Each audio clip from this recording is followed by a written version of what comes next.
What it do, YouTube? It's your boy Ride Too Deep, back at it again with another video. This is actually my second recording of the day. Trying to become as consistent as I possibly can be. Today is November 3rd. It is currently 12:33, and it's Monday today. And this video was going to be my thoughts on the new series, Welcome to Derry. First thing I got to say is, Jesus Christ, I was not expecting any of the events that occurred in this first episode. I know this was the first episode, but I got a really good feeling that we are in for something special with this series.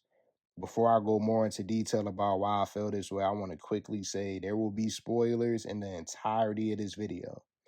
Proceed with caution. Once again, there will be spoilers in this video. If you have not watched season 1, episode 1 of Welcome to Derry and don't want to be spoiled, proceed at your own will. You have been warned. I'm going into the series previously only watching the movie films, never really got into the Stephen King books. I am looking forward to reading the series in the future for sure, though, because I've heard many good things about his books, especially the ones pertaining to the series. I also really enjoyed both of the movies. Both films came out back when I was in high school, I believe, like in 2017 and I think 2019. You might gotta fact check me on that. But yeah, this first episode had a lot going on. I did not expect the little homie with the binky in his mouth to go out like that. The whole car scene caught me off guard. I originally had a weird vibe about a family just pulling over to let a kid inside of their car. We were taught as kids not to get in strangers' cars, stranger danger. But obviously, seeing that this takes place in what I assume to be in the 60s or the 70s, I didn't really think too much of it at first. I was like, I'll give them the benefit of doubt. It was different times. Once little shorty dipped her hands in the blood, I was like, yeah, this definitely isn't going to end well. But I would be lying if I said I thought he was going to die. Sheesh, I thought he was the main character. The little kid spelling everything was getting on my nerves, no lie. If anything, I would have wanted something to happen to him.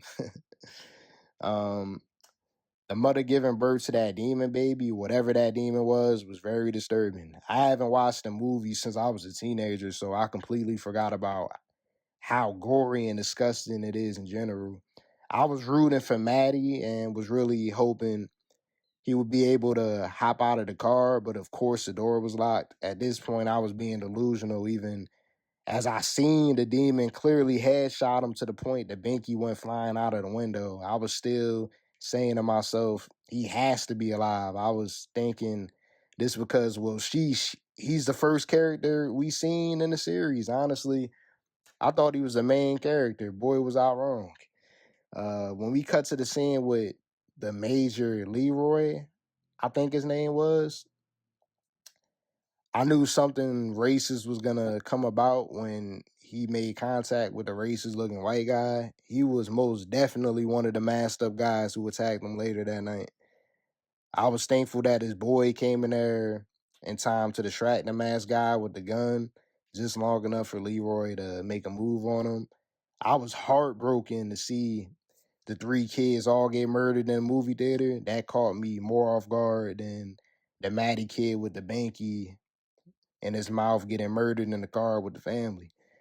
In my mind, I'm like, okay, Maddie wasn't the main character, and they're now showing 2 young boys on April 4th, 1962, just 4 months after his death. Like, okay, now, we are finally getting a glimpse of some of the actual kid main characters just for them to get killed in a more brutal way than Maddie did in the car with the family. And I really feel for Lily here because she lost her dad just about a year ago, I believe, if I'm remembering correctly.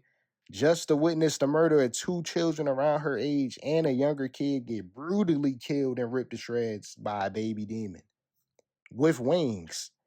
All I gotta say about that is rest in peace, Teddy, Phil, and baby girl Susie.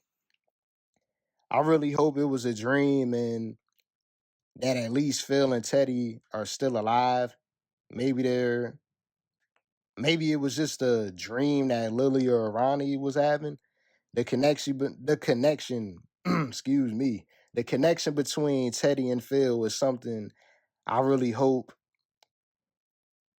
they didn't just throw away completely. Like so fast into the series, they really had chemistry, very comedic on both their sides, and Phil is definitely my favorite as of right now. I'm curious to see how Teddy's Jewish family reacts to his death, especially when it comes to his older brother and his pops, who was tweaking on him at the dinner table. If Phil were to somehow to have survived that, because we saw Susie get her hand ripped off, because it was like her hand, and or was it like the bottom of her arm? I mean, same thing. But we seen that Teddy got dragged into the air, ripped apart from what it looks like. I had to pause the screen for a second to get a quick glance of his face when it got smushed into the movie projector screen. It looks like it was him because I seen curly hair. I'm assuming it was him. When it comes to Phil, though, all it really looked like was he got pushed down. I feel like he could have low-key survived that. If he does end up being a sole survivor of the other two, well, of the three of them all combined, I would definitely like to see how he processes the death of his best friend Teddy and baby sister Susie, and I really want to see some character development on a more serious note and less comedic side of him, well, side from him. Knowing that this is in the early 60s, I know it will be rough for the black characters in the series. Really hoping that this doesn't all get pinned on Ronnie's dad. It probably will, though. And the lamp shade scene with Teddy was giving me Ed Gein vibes. It really looked like something he would construct in his house.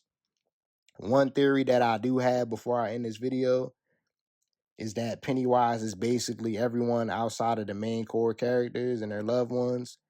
Like Derry is essentially hell and full of demons who are led by Pennywise, and or just like all the NPC characters outside of the main cast are Pennywise himself. Just something that came across my mind as the end credits popped up.